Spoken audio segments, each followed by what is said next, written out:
백기정 2호선의 사건 와이파이.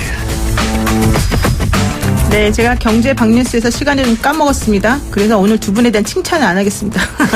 백기정 전 수서경찰서 강로팀장 나와 계시고요. 안녕하세요. 안녕하십니까. 네, 2호선 심리상담 전문가 나와 계십니다. 안녕하세요. 안녕하세요. 오늘따라 아주 그냥 보라색으로 소녀처럼 예쁘게 하고 오셨는데요. 가을입니다. 막 스튜디오가 막 환해지는 느낌이 났습니다. 저도 하나 한번 사봐야 되겠어요. 사이트 알려드리겠습니다. 어제 제가 사실 오프닝에서도 말씀을 드렸는데 이제 이 소식 전하면 속상해서 조금 그냥 처음에 좀 밝게 해봤습니다. 인천의 한 중학교에서 기혼인 30대 여교사가 자신의 제자와 성관계를 가진 사실이 알려져서 큰 충격인데 더 놀라운 것은 해당 교사를 성폭행 혐의로 부모가 고소를 했지만 성폭행이 적용되지 않았다. 왜? 두 사람 모두 강제성이 없었다고 진술했기 때문이다. 이거 어떻게 된 내막입니까? 백기정 팀장님. 네, 이제 인천 논현경찰서 관할에서 사건을 수사를 했는데요. 네. 사실 올 1월부터 5월 초에 이 영어 지도를 명목으로 기간제 여교사가 이제 학생과 만남을 가졌어요. 근데 집안에서 수차례 성관계를 했다라고 하는 부분이 부모에게 이제 발각이 된 거죠. 네. 그래서 지난 6월 달에 고소장이 접수가 됐는데 결국은 말씀하셨지만 서로 사랑하는 사이다라고 하는 그런 측면이 이제 되면서 결국은 이 사기죄로 고소가 된 부분 중에 사기죄도 있었는데요. 그러니까 그걸 한다고 영어 지도로 이제 개인 레슨을 한다고 했는데 개인 레슨은 하지 않고 집안에서 성관계 했다. 이제 이런 측면에서 사기죄로 고소까지 같이 된 건데 결국은 이런 부분이 사기죄로만 되고 성관계는 처벌을 받지 않는 상황이 알려지면서 또 한 번 많은 사람들로부터 공부를 받는 그런 사안입니다. 이게 성폭행으로는 연결되지 않았지만 아동학대죄로는 되지 않았나요? 됩니다. 이제 아동학대, 아동복지법에 보면, 그렇죠. 17조 2항에 보면, 18세 미만, 아동복지법은 18세 미만 아이들한테만 해당이 되는 거거든요. 그러니까 18세 미만의 청소년들을 상대로 성희롱이나 성적 수치심 또는 어떤 성적 놀이개 이런 걸 대상으로 하게 되면 굉장한 중한 처벌을 받아요. 이제 이런 형태이기 때문에 이런 부분이 지금 법정에서는, 사실 서로 13세 이제 이상이라고 하면 예를 들어가지고 서로 사랑하는 사이고 동의하에 성관계를 했다라고 하면 처벌을 받지 않았던 거죠. 근데 최근 법원의 추세를 보면은 이걸 검찰에서 이제 아동복지법으로 적용을 해서 의유를 해서 기소를 하게 됩니다. 그러면 법원에서 대구 같은 데는 중학생을 상대로 성관계를 했던 교사가 징역 3년 또 충청도 한 지역에서 남자 제자와 성관계했던 여성은 이 집행유예 받는 이런 추세로 바뀌고 있는 겁니다. 사실 저는 이 규정이 좀 이상한 것 같아요. 이게 13세 미만 의자강간죄 그런 규정은 있는데 지금 아이들이 13세가 넘은 미성년자인 애들이 사실 가장 사각지대에 있는 그렇죠. 거잖아요. 근데 그 아이들은 이렇게 성관계를 가지면 아동복지법 위반이고 아동학대라는 건 인정하면서도 그렇죠. 또 성폭력은 아니다라고 하면 두 가지가 좀 모순되는 것 같지 않습니까? 사실 모순되죠. 근데 그래서 예전에는 이제 이런 경우죠. 그러니까 아동복지법을 적용을 하지 않았어요. 통상적으로 아동 청소년을 성보호에 관한 법률에 보면 13세 미만의 자와 성관계를 할 때는 소위 미성년자 의제 강간 서로 동의나 합의하에 했다고 하더라도 무조건 처벌을 했습니다. 그렇죠. 그런데 이제 지금은 이런 여러 가지 문제가 있다라고 해서 아동복지법을 적용을 해서 결국은 법원에서 상당히 중한형으로 처벌하기 때문에 경찰에서도 이런 부분을 아동복지법으로 의유를 해서 기소하는 형태가 늘어나고 있습니다. 어쨌든 이 국회의원님들 이런 거 좀 귀담아 들으셨다가 의정활동 하실 때 조금 참작해 주시면 감사하겠습니다. 이호선 교수님, 제가 지금 궁금한 게 이게 원래 둘 사이에 강제성 없었어요. 나도 원했어요. 라고 애가 말했기 때문에 사실은 성폭행범이 안 된 거예요. 근데 그렇게 미성년자인 특히 이 아이는 15살이었는데 이런 미성년자들이 말하는 괜찮아요. 내가 원했어요. 라고 하는 동의가 하자 있는 동의라고 봐야 되는 거 아니냐. 이거를 어떻게 강제성이 없었다고 보겠느냐. 이 부분 어떻게 생각하십니까? 이게 우리가 강제성이 가지고 있는 범위하고 해석의 여지가 좀 있는 것 같아요. 과연 우리가 그 심리적 구속 환경을 만들어내는 건 우리가 강제성으로 볼 것인가 아닐 것인가. 이게 굉장히 저는 중요한 주제라고 보는데 결국 여기에 이야기를 할 때 우리가 지금 자꾸 법 이야기를 합니다만 법 이전에 이 여성이 지금 교원이었단 말이에요. 교원은 기본적으로 저도 학교에 있습니다만 기본적인 교원 윤리라는 게 있습니다.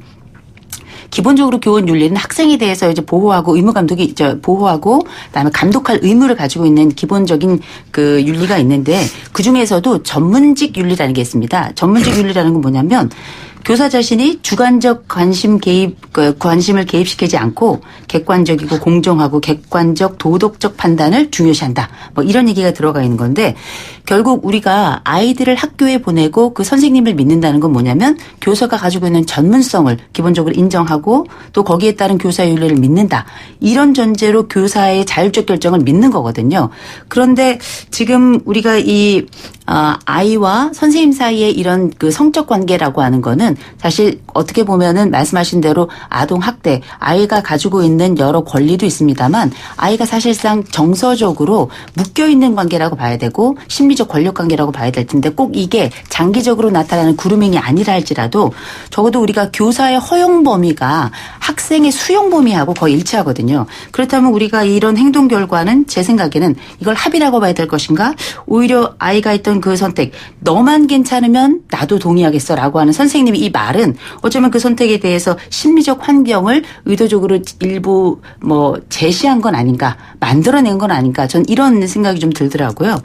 그래서 우리가 이걸 단순히 어떤 법적 처벌의 차원 이럴 것이 아니라 보다 큰 그 사회 어른이자 동시에 교원으로서의 윤리적 측면으로 법적으로 보자면 품위 유지도 어느 정도 위반을 한 거고요. 그런 품위 이런 것들을 다 떠나서 과연 이 선생님의 행동이 교원으로서의 윤리적 책무를 다하고 있는가? 전 절대 그렇다고 생각하지 않습니다. 그러니까 이제 이게 발달심리 이론에서 보게 되면 요때 아이들은 선생님의 말이 사실은 상당히 중요하고 본인에게 미치는 영향이 크기 때문에 믿고 따르는 혹은 신뢰하는 선생님이 뭔가를 제안을 하면 그거를 당연히 오케이 해야 되는가 보다 이렇게 생각하는 경우가 많다는 거거든요. 그래서 이러한 행동을 하는 사람이 일반 어른이냐 아니면 선생님이냐 이것도 사실 좀 중요하게 그렇죠. 구분해서 봐야 되는 거 아니냐 이런 의견도 있습니다. 우리가 특별히 교원이 주는 그 매력이라고 하는 건 우리 옛날에 왜 교장 선생님들 오시면 애들 흠뻑 빠져 지내죠. 그렇죠. 그때 정말 사랑이라고 느끼고 때로는 그렇게 처음 사랑에 빠졌던 사람이 대통령이 된 일도 프랑스에서는 있었잖아요. 그런데 실제 우리가 이 성적 관계로 가는 건 완전히 다른 주제입니다. 이 성주제라고 하는 게 우리가 생각했던 것처럼 개인적 행동이라고만 생각하지만 이건 엄밀히 말해서 사회적 행동이거든요. 그렇죠. 신체, 정서, 관계, 권리, 판단, 책임성 이 복잡한 주제들이 다 묶여 있는데 그럼 과연 이런 주제들에 대해서 지금 그 팀장님 말씀하셨던 것처럼 우리나라 성교 동의 연령이 지금 만 13세예요. 굉장히 전 세계적으로 볼 때 아주 낮은 연령입니다. 근데 어쨌든 처벌 연령에 있어서는 그 18세 사이까지 지금 올라오긴 했지만 전반적으로 이 성 주제가 가지고 있는 복합성에 대해서 과연 사랑했다고 한다면 이 감정 주제를 통해서 이 모든 책임을 아이가 또 질 수 있는 것인가? 그렇지는 또 않거든요. 말씀하셨던 발달적 측면에 있어서나 또 아이가 가지고 있는 성적 자기결정권이 가지고 있는 해석의 범위에 있어서나 복잡하게 봐야 될 부분들이 많기 때문에 저는 적어도 이런 성년과 또 성인과 미성년 사이에 발생한 이런 성 문제나 혹은 성 범죄는 이 사랑이라고 하는 개인적 감정 뒤에 숨어있는 어른의 사회적 범죄라고 저는 보고 있어요. 해석의 여지나 법적 측면을 떠나서 과연 이 아이가 가지고 있는 판단의 주제나 또 이 성인이 제공한 심리적 환경의 주제 또 둘 간이 가지고 있는 이 직업적 관계에 있어서 학습자와 교습자 관계라고 하는 특수관계에 대한 여러 조명이 필요하다고 좀 봅니다. 저는 그래서 검사가 기소를 조금 너무 안일하게 한 거 아닌가 너무 게으르게 한 거 아닌가. 왜냐하면 이런 관계라고 한다면 사실은 위계에 의한 가능도 한번 생각해 볼 수 있지 않습니까? 아이하고 선생님의 관계가 동등하지 않으니까. 그러니까 미성년자 의자 강간까지는 안 된다 하더라도 또 학생에 대한 선생님의 영향은 권력관계라고 봐야 되는 거기 때문에 그렇죠. 그렇게 하는 게 맞는 네. 것 같은데 왜 안 그러죠? 지금 기간제 교사나 또 교사들이 제자와 성관계 갖는 부분은 심지어 초등학생 6학년, 그다음에 중학교 3학년 또 고등학생들, 특히 기간제 여교사가 이 남자 제자들하고 이런 그 성관계 갖는 네. 부분은 앞에서 말씀하셨지만 그루밍 성범죄라고 봐야 돼요. 왜 그러냐면 학생들이 자기가 피해자라든가 어떤 그 성범죄 대상이라는 걸 인식을 못 한단 말이에요. 그렇죠. 그루밍 성범죄가 뭐예요? 예컨대 이런 거죠. 예를 들어서 집 나온 가출 소녀가 오갈 데가 없으니까 접근을 해가지고 너 어디 사니 물어보고 그다음에 숙식을 제공해 준단 말이에요. 그래서 절친의 관계, 친밀한 관계를 만들어 놓고 그다음에 이제 보호를 해준다는 명목으로 데리고 있다가 성관계를 하면 이 아이가 나중에 경찰에 와서 진술을 어떻게 하냐면 저는 이 아저씨 이 삼촌 때문에 오갈 데 없는데 저를 돌봐준 사람이고 내가 좋아해서 사랑해서 했다 이렇게 얘기를 한단 말이에요. 근데 교사 이 기간제 교사나 교사분들도 마찬가지 극히 일부이지만 내가 담임 선생님이고 또 교육을 시키는 공부를 가르치는 선생님인데 친밀한 관계를 유지를 하고 있다가 나 너 좋아. 너 나 좋아하지 않니? 이런 형태가 발전이 되면서 결국 개인 레슨을 한다라든가 아니면 학교 교실에서 또 승용차 안에서 성관계를 갖게 되는 이런 형태란 말이죠. 그러니까 이 아이들이 지적 성숙이나 어떤 인식의 판단 또 스스로 자발적으로 어떤 인식의 전환이 안 되는 이런 점을 이용해서 그루밍 성폭력 성범죄를 저지른단 말이죠. 그러니까 문제는 지금 인천이라든가 충북에 있는 여교사도 이 장기간 지속이 됐다가 부모님이 이상해서 물어봐가지고 나중에 알게 된 거예요. 그러니까 이 아이는 스스럼 없이 성인이면 말을 하지 않았을 텐데 스스럼 없이 선생님이 저 좋아하고 저도 선생님 좋아해서 성관계 했어요.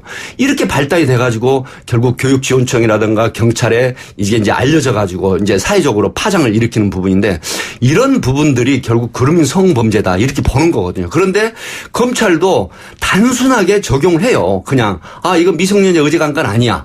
그리고 13세가 넘어서 서로 좋아했고 사랑하는 관계라고 하니까 기소할 수 없어. 이런 형태가 됐었기 때문에 기소를 안 했잖아요. 그런데 지금 이런 추세가 바뀌고 있다 하는 부분은 긍정적이라 봅니다. 사실 저는 아이들의 입장을 좀 더 생각해야 될 것 같아요. 아이들은 선생님이 좀 뭔가 잘해주면요.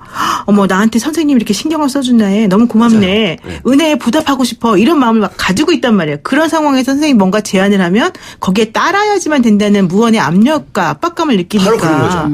이런 것들을 사실은 조금 이해를 해야지 이런 종류의 범죄가 없어지는 게 아닐까 생각이 드는데요. 또 궁금한 게 있습니다. 정말 궁금한 게 너무너무 많은데 여러분도 문자 좀 줘보세요. 저한테. 이게 그 단문 50원 장문 100원이고요. 샵 0945 우물정 0945 정말 이거 문자 주셔야 돼요. 이거 우리 학생들 지켜야 됩니다. 뭐냐면 요즘에요. 선생님이 여자 선생님이냐 남자 선생님이냐 그다음에 피해 학생이 여학생이냐 남학생이냐에 따라서 조금 다른 양상이 나타난다는 거예요. 제가 그냥 느끼기에 이거는 정확한지 아닌지는 백기정 팀장님이 말씀해 주시면 되는데 예컨대 선생님이 남자고 여학생을 이제 대상으로 그런 행동을 했으면 이게 성범죄로 연결돼서 성범죄를 처벌받기가 좀 더 쉬워지는 것 같고 오히려 선생님이 여자인 경우에 그리고 피해 학생이 남학생의 경우에는 아이가 나 선생님 좋아해서 내가 자발적으로 해서 이 말을 더 믿는 것 같아요. 이거 좀 어떻습니까? 맞습니까? 제 해석이? 네, 사실은 그런 경향이 굉장히 두드러져요. 그러니까 이제 남자 교사가 여학생을 상대로 어떤 성범죄 이런 법에 저촉되는 그런 어떤 위반 행위를 했으면 굉장히 비난의 폭이 그렇죠. 커요. 네. 그런데 여교사가 남학생과 성관계를 했다라고 하는 부분은 물론 사회적인 파장이나 굉장히 도덕적인 윤리적인 측면 또 교사의 품위 유지 의무 위반이라 그래서 징계를 먹고 결국 그 태교하고 퇴소하는 형태가 있지만 조금 다른 비판이 있단 말이에요. 그렇죠. 이런 부분이 현실적으로 존재한다. 그럼 과연 이런 심리적인 욕구는 뭘까? 이것은 바로 이호성 교수님이 대답을 해 주셔야 되지 않을까 싶습니다. 이게 예전에 형법이 개정되기 전에는요. 여자는 강간죄의 주체가 될 수가 없었어요. 그렇죠. 예전에는 그러니까 지금은 이제 바뀌어서 여자도 남자를 강간할 수 있다는 인식이 생겼는데 옛날에는 남자가 여자를 강간하는 거라고만 생각했거든요. 그러니까 그런 인식이 그렇죠. 여학생을 남 선생님이 할 수 있다고는 생각하는데 여자 선생님이 남학생을 강제로 이렇게는 안 하기 때문에 강간의 개념이나 성범죄를 안 보인다는 그렇죠. 신문이 강하죠. 네. 그게 바로 좀 잘못된 거예요. 여성 같은 경우에는 과거에는 뭐 전적으로 이런 강간 사건이라든지 성폭행과 관련해서 거의 피해자였기 때문에 그렇죠. 이런 것들이 이제 관념적으로 자리 잡고 있긴 있습니다만 적어도 저는 우리가 이 교사와 학생 사이에 이런 문제와 관련해서 두 가지 주제는 좀 교원 세계에서도 조금 고민해봐야 될 주제라고 보는데 첫 번째는 당사자 간에 이런 합의가 있어서 그래서 성적 결합이 발생했다면 이게 교원의 이런 윤리적 문제는 과연 해소가 되는 것인가? 이 부분은 정말 고민해야 될 부분이고요. 또 한 가지는 실제 우리가 보통 선생님들이 얘기해서 우리가 사랑했다. 그리고 나는 강제하지 않고 물어봤다. 네가 원한다면 나도 함께 하겠다. 뭐 이런 방식으로 이거를 과연 합의라고 봐야 될 것인가. 그랬을 때 만약에 어떤 문제가 발생했을 때 그럼 이 책임은 그 관련된 책임은 아이가 질 수 있는가? 저는 이 부분은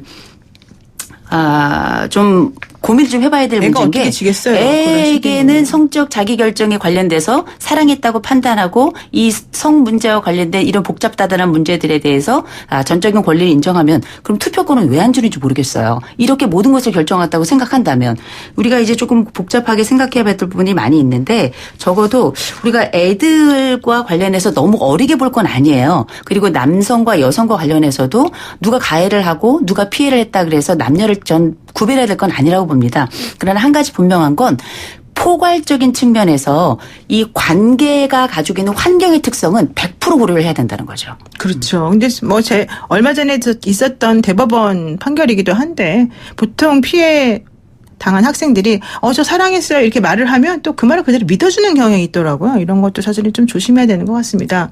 그리고 더 중요한 거 우리 맨날 애 학교 가면은 선생님 말 잘 들어 이렇게 말하잖아요. 그럼요. 이제 그런 말을 못 하는 건가요? 아니, 그래도 그런 말을 해야죠. 그래도 해야 돼요. 선생님이라고 하는 건 굉장히 중요한 단순히 뭐 어떤 지식 전달자 역할만 하는 것이 아니라 네. 그 아이들의 인품과 그다음에 이 아이가 가지고 있는 생활 습관이라든지 또 사회 환경이나 이런 것들에 적응하는 데 굉장히 중요한 아주 어른의 모델이자 동시에 학습적 모델이기 때문에 선생님의 말씀을 귀 기울여 듣는 것 또 그 신뢰감을 잃지 않도록 하는 건 굉장히 중요한 역할이고 또 부모님들도 이런 일련의 아주 일부 극적으로 나타나는 이런 사건을 통해 선생님들 폄하하거나 절대 그래서는 안 될 겁니다. 다만 이런 과정에서 어른들의 역할이 어떤 것인지 꼭 선생님만의 역할이 아니고요. 어른들의 역할에 대한 전적인 좀 성찰이 좀 필요하지 않나 싶어요. 네. 이게 뭐 선생님만의 문제겠습니까? 그렇죠. 못난이 성인들 중에 일부가 교사로 있는 거예요. 전 그렇게 봅니다. 네. 그래서 지금 문자로 우리 애청자분들께서 의견 많이 주고 계십니다. 7388님께서는요. 법이 엉망입니다. 미성년자는 성인이 되기 전까지는 어떠한 성범죄로부터 보호를 무조건 해야 됩니다. 이렇게 얘기하셨고요. 그리고 757 하나 쓰시는 분은 어머 이런 일도 있네요. 택시 비용 대신 성관계를 하는 경우도 있어요.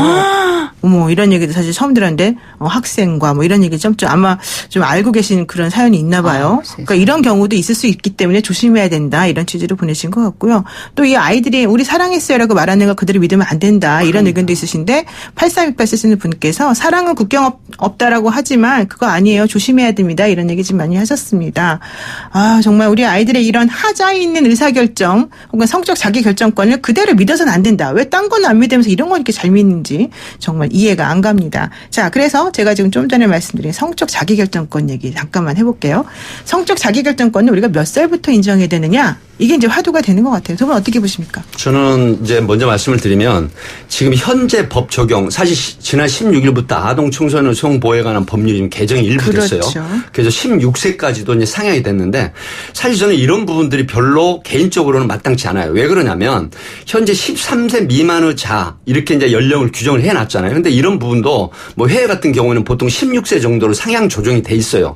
하지만 이런 부분들보다는 지금 현재 존속돼 있는 예를 들어서 아동복지법이라든가 이런 폭넓은 적용을 하면 되거든요. 그리고 이제 뭐 국회에서도 여러 가지 논란이 되고 있지만 그루밍 성범죄 같은 것도 사실은 다른 법에 비해서 뭐 개정을 한다 또 새로 신설을 한다 이런 부분이 있지만은 사회적인 어떤 중지 그러니까 미성년자 아까 굉장히 좋은 말씀 하셨거든요. 어떤 애청자분이 사랑이 국경이 없다라고 하는데 국경이 있다고 제가 방송에서도 많이 말씀을 드리는데 어떤 사회적인 교육 시스템이라든가 인식의 문제 이런 부분들 그리고 특히 학교에서 어렸을 때부터 우리가 보통 성교육 한다 그러면 학교에서 보면요 1년에 2번에서 4번 이상 하지 않는다라고 하는 그 통계가 있더라고요. 네. 근데 이런 부분이 문제가 된다. 그래서 성교육 문제를 좀 미리서 정착을 시키고 그다음에 좀 인식을 시키는 이런 형태가 중요하다. 이렇게 생각을 합니다. 네, 우리 교수님 어떠세요? 그 적어도 우리가 왜 성교 동의 연령이라고 하는 게 전 세계적으로도 볼 때 우리나라가 굉장히 낮습니다. 그리고 말씀하셨던 것처럼 국내법 안에서도 지금 엇박자가 나고 있거든요. 근데 그렇죠. 제일 중요한 건 성적 자기 결정권이 있다고 해서 아이들이 모든 권리를 다 가지고 있는 건 아니고요. 또 아이들이 결정한다고 해서 그 결정이 다 미숙한 건 아니에요. 네. 다만 분명한 건 우리가 이 성적 그 자기 결정권의 가장 핵심은 자기 보호와 타인 보호라고 하는 양자의 축을 함께 가져가는 겁니다. 이런 측면에서 성적 자기 결정권을 강조한다고 해서 이게 과연 이 아이들에게 자기 보호의 역할을 충분히 하고 있느냐는 거죠. 네네. 그래서 우리가 알고 있는 이 법과 도덕의 주제라고 하는 게 저는 기준이라고 생각하지 않습니다. 최소한의 보호막이라고 생각하는데 네. 과연 우리가 하고 있는 사회적인 교육이라든지 그리고 아이들에 대한 보호 체계가 책임을 묻기 전에 충분히 보호하고 있는 시스템인지 이 부분을 먼저 성인들이 통감해야 되지 않나 싶어요. 네, 지금 말씀하신 충분히 보호하고 있는 시스템인지 이 부분에 제가 꽂혔습니다. 그러면 말씀해 보세요. 어떻게 해야지 보호하는 분위기가 될까요? 일단은 우리나라 성교육 정말 형편없고요. 권리교육도 정말 아직도 갈 길이 멉니다. 이 부분에 대해서 충분히 어떤 것이 어떤 상황에서 어떻게 너를 보호하고 타인까지 보호할 수 있는지에 대한 충분하고 보다 많은 교육 시간이 필요하고 의무교육으로 좀 갔으면 좋겠고요. 또 한 가지는 어른들을 위한 교육도 굉장히 전 절실하다고 생각합니다. 성폭력 교육 같은 경우에는 교원이라든지 일부들만 지금 받고 있는데 네. 이런 각각의 영역들이 도덕성을 높이고 또 스스로뿐만 아니라 사회적으로 어른이 어떤 역할을 해야 되는지 굉장히 자세하게 보여주거든요. 이런 부분들에 대한 사회적 의무 교육 같은 것들도 확충한다면 제가 볼 때는 이런 그 암시적이고 묵시적인 것보다 명시적이고 네. 분명하게 이런 교육과 계몽의 효과가 더 나타나지 않을까 싶습니다. 어른들 교육이 시급하다. 어른들 교육도 필요하다. 자, 우리 백기준 팀장님. 네. 어떻게 저는 보십니까? 경찰 출신이기 때문에 네. 미성년, 청소년 대상 성범죄 이런 부분은 현재 규정된 것만 가지고도 중한 처벌이 충분히 가능하거든요. 그렇죠. 근데 미온적인 어떤 판결, 미온적인 처벌, 원정주의 처벌 이런 부분들만 시정이 된다라고 해도 사회적인 경각심이나 경고를 줘서 충분히 그 저지를 할 수 있는 그런 상황이다. 저는 이렇게 봅니다. 그러니 나쁜 어른들은 봐주지 말아라. 그렇죠. 이런 얘기죠? 규정된 대로 중한 처벌을 해야 그렇죠. 된다. 그렇습니다. 그런 걸 저는 주장합니다. 아, 저도 동의합니다. 네네. 네, 오늘 두 분 말씀 여기까지 듣겠습니다. 고맙습니다. 네, 감사합니다. 네, 지금까지 백기정 전 팀장님, 이호선 교수님과 함께했습니다.